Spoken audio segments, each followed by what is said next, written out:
Golf News RI presents the Golf Dudes Podcast.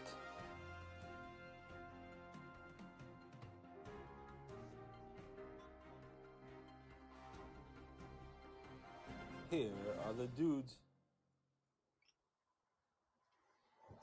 Hey everybody, welcome to another episode of the Golf Dudes Podcast. I'm Joe Calabro. That's Rich Capali.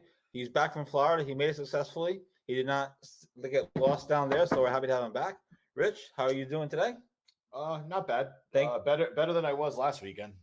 Coming back from Florida where it's 86 to here when it was 48 and cold was not really my idea of a good time. So we're getting back into the 70s, so I'm kind of happy about that. Yes, well, thank you for bringing the nice weather back with me. I appreciate it. No problem. Everybody else appreciates it as well.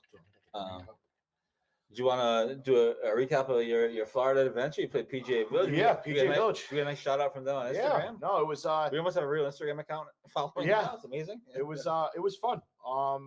What was the nicest course? For the most part, it's mostly affordable-ish. You know, the round was like 130, which isn't bad for an actual PGA course. We played the die course. I saw a couple of the holes on the other two courses, but the die course in immaculate shape. Had myself a nice low 80s round going until the 17th par 5. Shanked two tee shots into the woods, and that was all she wrote for a 91. So, yeah. Awesome. It was a good trip. Awesome. Well, glad to have you back. Welcome back. And certainly we've been busy around here. Real quick before we get into the show and forget about it, we should promote what we're doing on Monday. Yeah. Chase for Care over at Valley Country Club, Michael Callahan's golf tournament for his son. That starts Monday morning around 11. It's a scramble, so if everyone's playing, feel free to hit us up. We'll be doing a little side action, you know. We'll be doing some social media for the event, but we're really looking forward to Monday at Valley. Yeah, I'm excited. I want to see what all the hype or the non-hype's about the course. I've been meaning to play it for a while. It's one of the private courses in Rhode Island that I haven't played ever. So it'll be. I know their food's good, but I've never played their golf course. So we'll see what happens.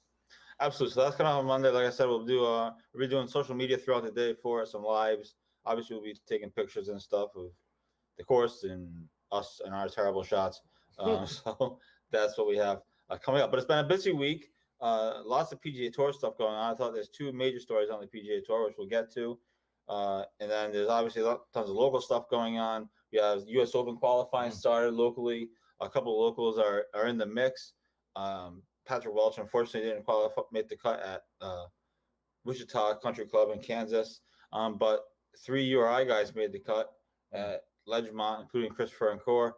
It was the current URI stuff. So they're playing sectionals on Monday morning in New York. And then you have Will Dixon, obviously started Georgia Tech. He made the qualifying and he made the cut in his qualifying round. I'm not sure where he's playing his sectionals, but a bunch of Rhode Island guys scattered around. Obviously, they're all getting ready now for the NCAA's next week, and we'll get it. And I do want to get into the NCAA debacle over in Baton Rouge.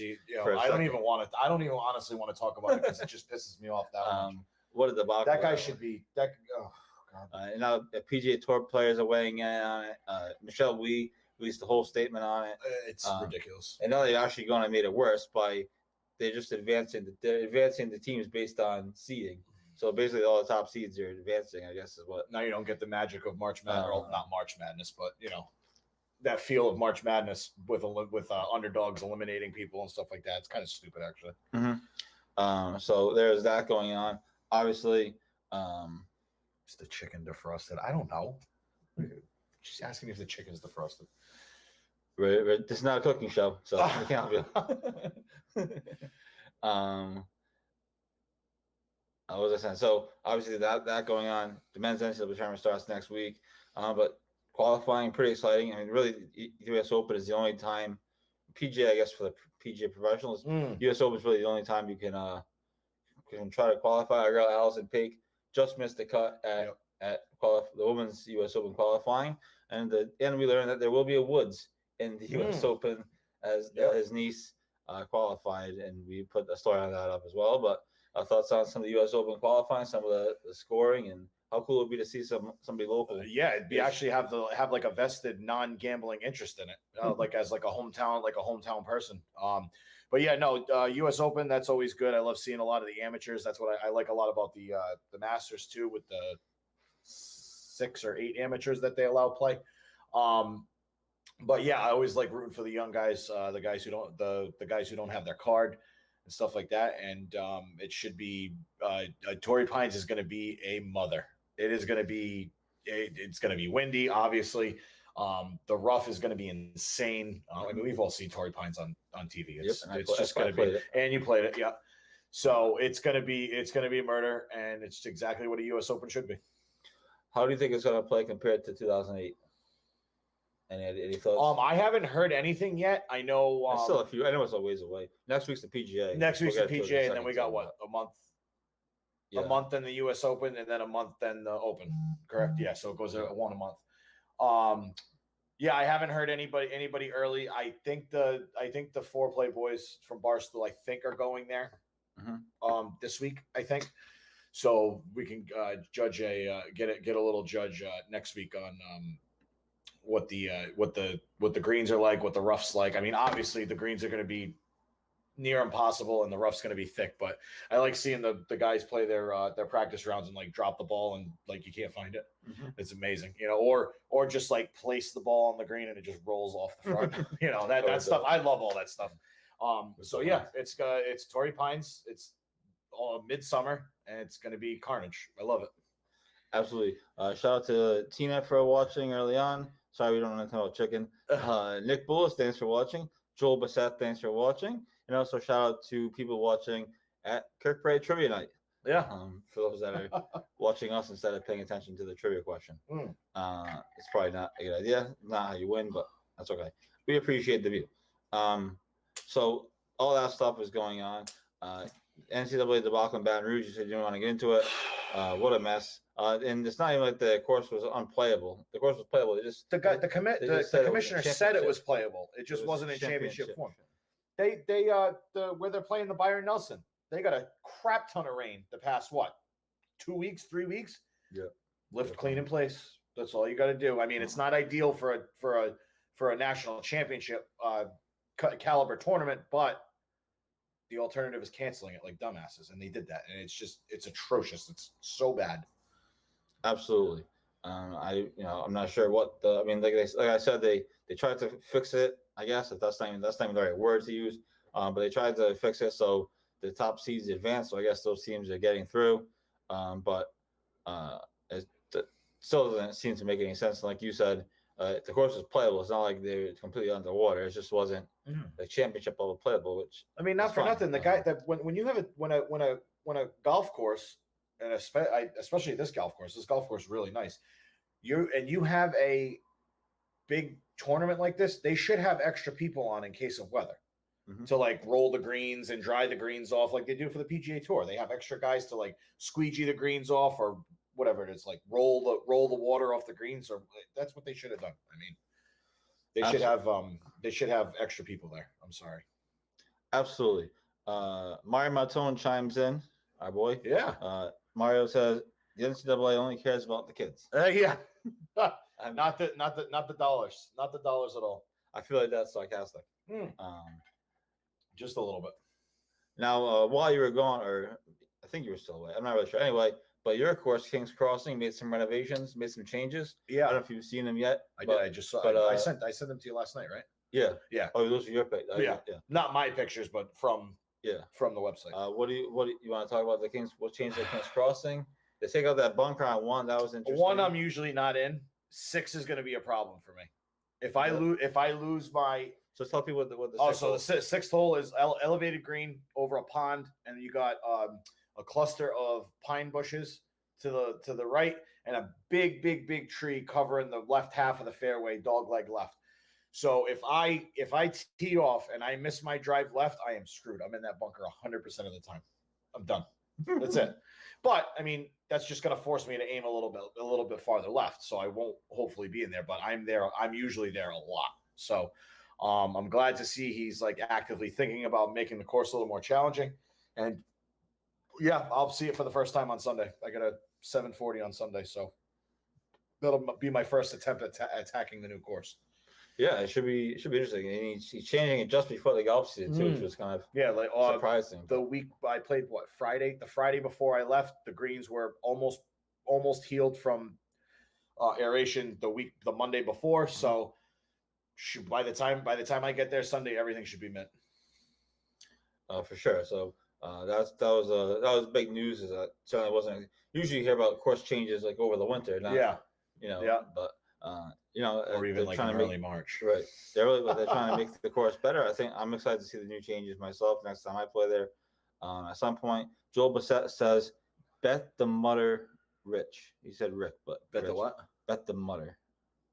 I'm not sure what that means. But sure. Anyway, thanks for your comment. Bridget, thanks for watching. And thanks to everybody for tuning in. Coming up at 8 o'clock, we are dropping our brand new promo. It's not the intro. It's not an intro. It's a brand new promo that I put together over the last week or two. We've been holding on to it. I made some minor changes to it, and now we're excited to launch that tonight at 8 o'clock, and then we'll post it on Facebook. Just the video itself. Tomorrow, Mario Martone comments on. I told you. Mario, Rich said before the show that you were going to comment on Brad Faxon's house. Within the first 20 minutes, I knew it was going to happen. Mario says, let's make sure I can actually read this first. Okay. Hope Faxon's house is filled with mold and the sale gets canceled. I knew it. So for those not sure what he's talking about, we put up a story earlier that Brad Faxon's house, Barrington House, sold for $4.5 million today. That's all. Through Mott and Chase, I believe they were the real estate company. Has a tennis court. It has like 3 garages at least. If I've driven by it, it's a nice pad. So that's what Mario's referring to. The house was built in 2005, but I don't think Faxon's lived there in a few years. I feel like he's been down in Florida for he hasn't been there in a while. So I'm not sure when the actual time Faxon was there. Or anybody was there for that matter. Yeah. I saw some things on comments on another page that he actually lost money, quote unquote, because he was trying to sell it for more a couple years ago, and it's since the value goes down. 4.1 enough. 4.5 is tough. It's tough to I mean, that's a tough life, especially when he bought it for probably like 2. Yeah, so it's right near Rhode Island Country Club, so that makes sense. So anyway, that was what Mario was referring to. If you're not sure or if you didn't know, so there's that. So all that stuff is on the table as well. PGA Tour. We started the PGA Tour early. Maybe we'll give the people a Bruins a minute later because the NHL is starting. It's one of our last, things we start getting really busy on the Golf Dudes podcast. So gotta get them in while we can. But PGA Tour, I have 2 lead thoughts other than today's tournament, which we'll get into. 2 lead thoughts on the PGA Tour. One, and you can start with anyone you want. Dustin Johnson withdrew this week because of knee discomfort. Are you concerned going into next week? PGA Championship. 2, Matt Wolff withdrew from the PGA Championship before, like a week plus 2 before, weeks, 2 weeks before it even started. You can start with anyone you want. Are you concerned about Johnson? Matt Wolff as an afterthought? What are you thinking? I want to say I'm not concerned about DJ, but it's like kind of like in the back of my head that something might be going on. Because remember, he looked terrible at the Masters. He looked terrible. He didn't look that great at the Masters. I mean, he played a lot of golf before the Masters. He played in almost every tournament. Plus, he played like an Australia thing. They played us, yeah. So, I want to say I'm like 60-40 no, but like something in the back of my mind is telling me that something might really be going on. So I'm going to say no now. How do you think Kiowa matches his game? Or does it now? I don't really know a lot about Kiowa. Like, I'll have to do a little bit of research before it starts next week. I've heard it's really tough. They was there in what, 08? Rory won. Rory won in 08? No, Tiger won. No, 08. The PGA was there in 11? Yeah. Might have been 11. It played super, super hard. Obviously, some of the holes are on the water. It's windy. Like I said, I don't really know a lot about it. But yeah, I mean, it's the PGA Championship. It should be a good test. Like last year at Harding Park, trees everywhere. Those big booming pines. What's it called? I forget what the hell the name of the tree is called. But those trees, Redwoods? Yeah, the trees were everywhere. proved a great test, and now I think the win because they're on the water is going to prove a great test too. I always like the PGA Championship. I don't know about anybody else, but it's usually it's like the redheaded stepchild of the four majors. But no, I always enjoy it. I like it. I loved it when it was at Bethpage because Bethpage is one of my favorite major courses. Yeah, that I've never played. Mario says that you can't blame him for spending more time with Paulina. Mario may have a valid point on that one. I mean, I don't think anybody's gonna deny that. I mean, I'm okay with that. And the other one, Matt Wolf withdrew. We had this conversation on Twitter yesterday. Something's weird. Yesterday. Something's weird. Something weird's going on over there. I don't know. He's always been an athlete. He was supposed to be this superstar. He had this. I think he is. I mean, he won what? 3 tournaments. 3 tournaments in his first 6 months or something like that. I mean, yeah. And now it looks like Hovland's passing him by. I don't know. Something weird's happening. I'm not sure if he's hurt or maybe he's not there mentally. But yeah, there's definitely something going on with Wolf. I hope he gets his stuff together because I actually like him as a player. Yeah, I think he's I think all these young kids are good. It's just you wonder. Remember he had those terrible rounds and he withdraw. You just wonder okay, is he really injured or is he just withdrawing because the kid shot 80. hit the ball a freaking mile. With that, especially with that swing, he just pounds the ball, and he's really good. But maybe it's something between the ears, or maybe it's an injury. I don't know, but hopefully we'll find out soon. And hopefully he gets back to it. Yeah, it should be interesting to see if he can make a comeback. Both he and Ricky Fowler, and kind of like you, I'm concerned about DJ a little bit, just because it's the week before, and now like you said. We're going to put some research in over the next few days and do a PGA Championship special next Thursday, but we'll see what happens with DJ. Quick thanks to everyone for the support on the open question book. The book is on the shelves now. It was on the shelves yesterday, May 12th. So thanks to everybody for buying the book, pre-ordering the book. We're having a book signing, as I mentioned, and will be in written form on May 29th at King's Crossing. So we're really excited for that. Peter's really excited for that. And also thanks to everybody for sharing the interview with him I did a few days ago. But it's a really cool book, a really fascinating time period with all these different guys kind of still around. Plus, obviously, you have the World War as well. So it was a really fun read. As I've said, I was lucky enough to get a advanced copy, like a real media person, and read it beforehand. So buy the book. It's in stores. You can buy it from Amazon, whatever Rich can deliver to you. Yeah, probably. Yeah. Whatever is the best way for you guys to do it. Other things coming up, competitive season coming up. We have the first RA amateur qualifying is next week or the week after at Swansea. So that's actually the first one's actually already sold out.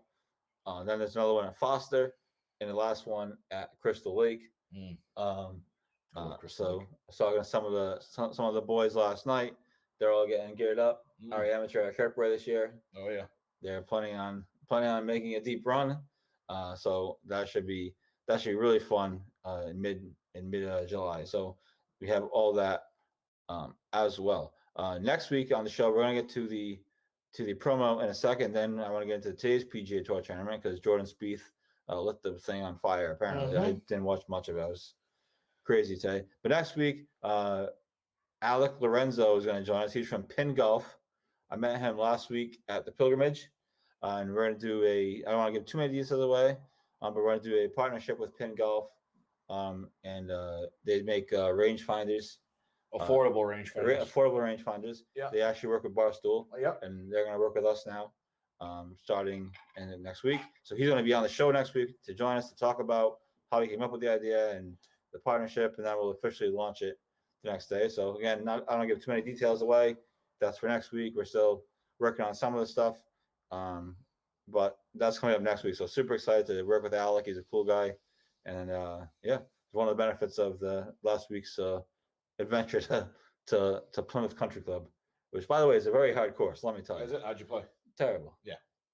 Awful. Well, it was different format. So the first 6 holes were shamble.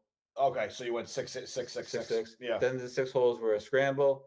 Then there was 6 holes of best ball. Oh, at least there was no alternate shot. There's no alternate shot. And the wind was brutal. Was it really? Wind was brutal. The course was long. Oof. 200-yard par threes. Oof. How you doing? Into the wind. Yeah. That's a driver thing. That's a driver, or at least a 3-1. Jesus Christ. The 4-iron did not have much of an effect. No, not in that country club, to say the least. But it was a really nice course, really beautiful place. It was built in 1910. Yep. And it's the Donald Ross course. And the courses are historic when the place has a course historian. That's when you're doing something. Old. Yeah. They have a club historian. It's been that. He has an Instagram following and everything. Oh, wow. Club historian at Plymouth Country Club. There's no truth to the rumor that one of my tee shots ended on Plymouth Rock. that didn't happen. Just saying. Just in case you were concerned. But yes, it was a very tough place to play. But they're a private club, Donald Ross course, and unlike Metacomet, they've actually refixed their facilities and fixed up their place, and they're still making more renovations. In fact, the kid, I was alone, so they paired me with a member that was just kind of one of their friends, I guess, the Cape Cod golf guys, that is. And he said they're still making minor renovations to the place, and they have this cool kind of similar to Kirkbrae, but they have this cool like wraparound deck that wraparounds like the whole kind of old building. Nice. But they're actually extending it out because on the deck there's not enough room to put like tables, and members want to eat dinner out there outside. Yeah. Yep. So they're actually extending this. The kid told me they were extending out the deck. So anyway, that's my recap of playing at Plymouth last week. But yeah, so that's what we have going on locally. I do want to get into this PGA Tour stuff. We can get back into NCAA if you want. NCAA tournament starts next week with the regionals for the men, and Patrick Welch is in it. Actually, everybody made it. Welch, Dixon, Notre Dame made it. So Davis Chatfield and Andrew Leary in the field are going to be playing. So actually, there's a full field for the NCAA. So we should have a lot of fun watching that and covering it. I'm not sure what Golf Channel's coverage schedule is. I think they just pick up the finals, right? I think they don't pick up the regionals. I think it's just the finals. I think it's just the finals. Yeah. I'm sure you could maybe find it on like NCAA.com or something like that. You might be able to. Some obscure sports network on cable will pick it up somewhere. Yeah. So we'll check the cable stuff for you just in case. You never know. And some of these schools have their own TV stations. Yeah, like the ACC network and all that stuff, Big Ten, all that stuff. So it might be on one of those. You never know. Next week, it might be worth scrolling through the channels. You might be able to watch some of the regionals live. But certainly excited for that as well. All right, let's get to this promo. We developed a new promo. It's going to air in just a minute here when I tell our great producers to hit go. And worked hard on it. Made some changes over the last week or so. Took one piece of video out and put another one in, which I don't know why I didn't do that before. But anyway, we hope you enjoy it. It's a new promo. If you miss it, obviously it replays on the show all the time. But also, I'm also going to post it on Facebook tomorrow individually, just as like the video, so people just watch it whenever. So, producer, whenever start your engines. Whenever you're ready. Feel free to hit the promo, and I hope everyone enjoys it. Billy Andre joins the show. Billy, thanks so much for doing this, and we appreciate you taking the time. Well, thank you. Thanks for having me. I'm excited. I'm very excited to be joined by an 11-time Emmy Award winner, and that is Armin Katayan. Massachusetts Women's Amateur Champion Allison Paik. The days of the country club just being golf and maybe one amenity are gone. Unfortunately, Metacomet doesn't have those.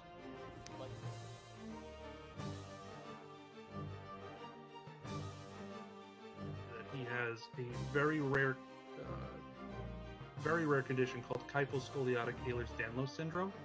And at the time of diagnosis, there was only 60 documented cases in the world. I mean, we legitimately played the last 4 holes at Newport National. You could not see 50 yards.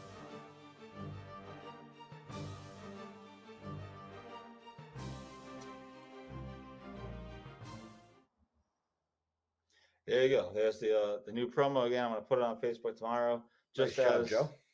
Thank you. Pretty cool. The toughest part was getting the music. because it's tough to. You should try to find the right like music for these things. Yeah. Because promos, they're all about promos. As soon as It's you all hear it about on the music. ESPN, it's like, oh, whoa, what's It's all going on about- right now? It's all about the music. So that was the toughest part. I went through at least a dozen different like songs that they give you on iMovie. But anyway, yeah. So I'm gonna post the promo on Facebook tomorrow as a standalone video, just so people just watch it. You can watch it over and over again if you want to get you hyped up for your Sunday golf round. Right. And so yeah, so that was a fine golf news hour production by our production team. Anyways, let's get into PGA Tour Tournament today. I have some of the leaders written down if you need a second. I mean, there's really nobody else other. The only word you have to say is speak. Mario comments on the promo. He says, "Hammy," describing our round at Newport National. The sea was angry that day. Yeah, I threw that story. Had to end on a positive note. So I threw that one in there. So we'll see. Stay tuned for more golf news or productions. You never know. Every once in a while, I'm feeling motivated. Yeah. So there's only one name you need to know, and that's Spieth. Absolutely crushed the course today. Eagled 18, insane long, 55-foot uphill, left to right, back right to left swinger, insane. And then he hit another shot. He hit a tee. I forget what hole it was, but he hit a tee shot right. Zalatoris was a couple yards up to the right as well. His ball was behind a tuft of grass, and he actually argued with Greller on what to hit. Greller wanted him to sting it out, pitch it out, and chip up and make birdie. Spieth said, "No, this is on me." Absolutely roasts a hybrid to the back of the green, and it rolls down inside 10 feet. It was insane. And one of the craziest shots I've seen so far this year. There's a couple other guys out there. DeChambeau is 3 under, 6 off the lead. Rafa Barabeo, 8 under. I'm not going to go through this whole thing, but No, just two notes. Luke Donald out of nowhere. Sergio, Sam Burns, last week's winner, all at 7 under. Leishman at 6 under. And I'll give you one more. Sean O'Hare, holy crap, 5 under. That's a blast from the past. Keith Mitchell, 5 under. He just won, right? No, he finished third. Third, yeah. Finished third Scotty Scheffler, 5 under. He was playing with Spieth. He didn't make a par since the 7th hole. I think he either made a bogey or a birdie from 7 on. It was crazy. His scorecard was insane. Actually, you know what? Look. Yep. Bogey, birdie. So yeah, the round wasn't boring. No, hell no. No. But yeah, this is at a new venue for the Byron Nelson. Yep. Something Hawk or something like that, whatever it is. Yep. It's in Texas. Yep. Spieth's a Texas boy. Lots of love. He's throwing golf balls into the stands after the 18th. They're loving him. How about this is his first tournament since the Masters because he had COVID. Because he had COVID. Yeah. He said in his press conference on Tuesday, whatever it was. I texted you the clip. Yeah. From what the analysts were saying on Golf Channel, the greens are absolutely mint. The course is playing perfect, and they were actually surprised that the scores were so low. The cut may end up being like 6 or 7 under, which is insane for a tournament field, So yeah, lots to look at. They're going to go low this weekend. Friday, Saturday, Sunday. It's going to be an interesting tournament to watch if you got nothing else to watch. Now, did you bet on anybody? Or no, I couldn't. It's not. They don't even have anybody on the app. I don't even think there was anybody on the app yesterday. The only thing I'm seeing is PGA and U.S. Open stuff. Golf. European Champions Futures. Nope. Interesting. Yeah. Do you have an early bet for the PGA? Early thought on PGA bet since you didn't bet this one. Futures. U.S. PGA. Give the degenerates. So, McIlroy and Spieth are plus 1,000. Rahmer's at 1,200. DeChambeau 1,400. DJ 1,400. JT 1,400. Matsuyama 18. Schauffele 1,800. I'm probably going to put something on Spieth, and I think I'm going to put something on Schauffele. Even though Schauffele, I've bet on him before, and he hasn't really done anything. But then you got Morikawa to repeat at 25 plus 2,500. And also Hovland's at 2,500. Finau's at 3,000. So I got to do a little bit more research on Kiowa on if any of these guys have ever played it before besides Rory. Yeah. I'll put something together before the tournament starts and see what the hell's going on. Like I said, I know zero about the course and or who's played it before, so we'll figure it out. But yeah, my put a decent amount on Spieth, and then what did I say my second one was? It's Schauffele. Yeah, well, and a slice on Schauffele. We like Schauffele. We keep going with Schauffele. He's such a good player, man. He just can't he can't shut the door. I don't know. It's just I don't know. Mm-hmm.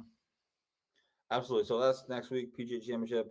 ESPN announced today, and a press release they're doing extended coverage, like 12 hours a day, Thursday, Friday. Some of it's on ESPN Plus or whatever, but they're doing all kinds of coverage for it. ESPN Plus. I'll be watching it in the truck.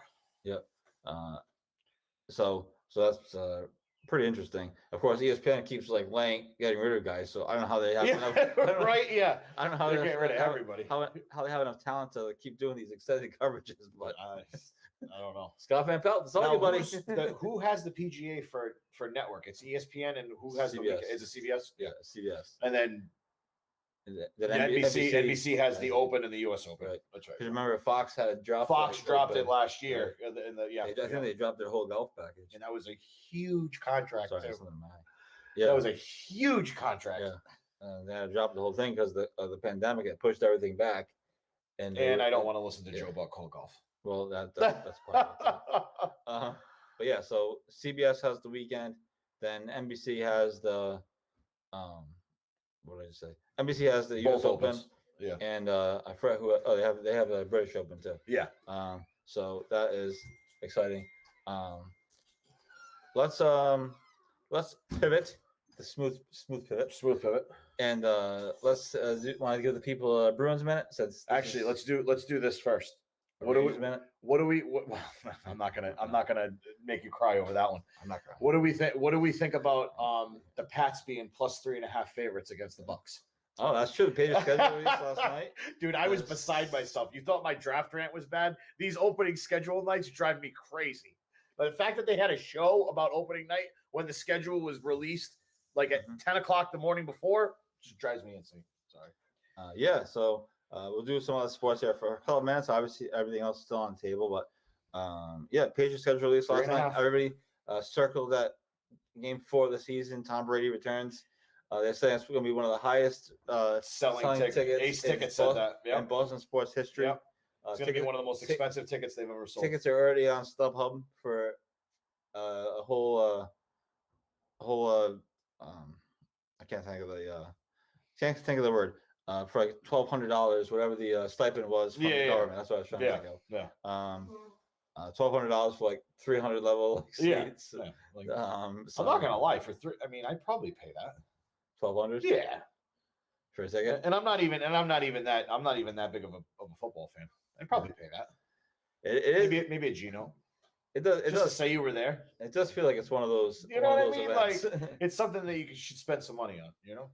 Yeah. So that was fascinating, and it came out earlier that was going to be the game, obviously, because the schedule every year it always gets leaked. So I don't know, I mean, Gresham Keefe had it at 11 o'clock yesterday, so I was like, you know. What's really boring is that their first game against Miami again. Was it Miami?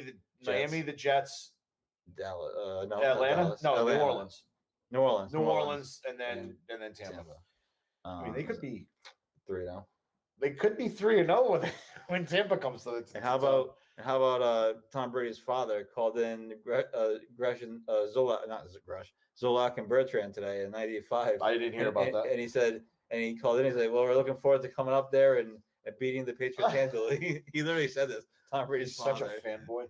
Oh, it's disgusting. He's like, we expected to be 4-0 by the time we leave. Yeah. New England. Yeah. So that was fun. Yeah, it's gonna. But Tampa could go undefeated. They have a chance. The only tough game is going to be at the Rams. 13-3. I mean, geez. Yeah. And remember, there's an extra game this year. Our bye week is week 14. Yeah, no. Like, what the hell? Yeah, yeah. Holy crap. The Patriots season might be over by week 14. Oh, dude, I don't know. I mean, depending on like, I know it's a pipe dream if Cam Newton gets his shit together, but like, I mean, Mac Jones plays, you can still have Cam Newton play. You can still do other things. You know what I mean? Yeah. So who knows? I mean, who knows at this point what's going to happen? Yeah, so that was interesting last night, even though everyone kind of knew the schedule ahead. But certainly, I shared I never share other media, but I shared NBC's promo because it's on Brady's Sunday Night Football, and Yeah. Brady is back. Yeah. Brady is back banner. It was kind of cool. So Yeah. as you know, looking forward to October. Obviously, I'm looking forward to the summer first, but certainly. Oh yeah, please please do not bring football season any closer, please. Certainly looking forward to October. Yeah. Actually, I'm really looking forward to the game. I'm just looking forward to that week. Oh, the whole week's league gonna up be to it. madness. The whole week's gonna It's be gonna be absolute insane. madness. Twitter, Facebook, Instagram, it's all gonna be, it's all gonna be insane. It's gonna be nuts. So that is that. Bruins, man. I think the Bruins and the Capitals might be the most fascinating NHL playoff series. There's other ones in there running for sure. Tampa and the Panthers. I think it's those two. Those are the winners. And then I think Toronto, Montreal is going to be something because it hasn't happened in a million It hasn't years. happened in a while, but I think Toronto probably sweeps them. Montreal's not that good, which is why they're playing Toronto because. But Toronto is Toronto. But Toronto is Toronto. I mean, crazier crap's done happened. stupider things before. Yeah. So I think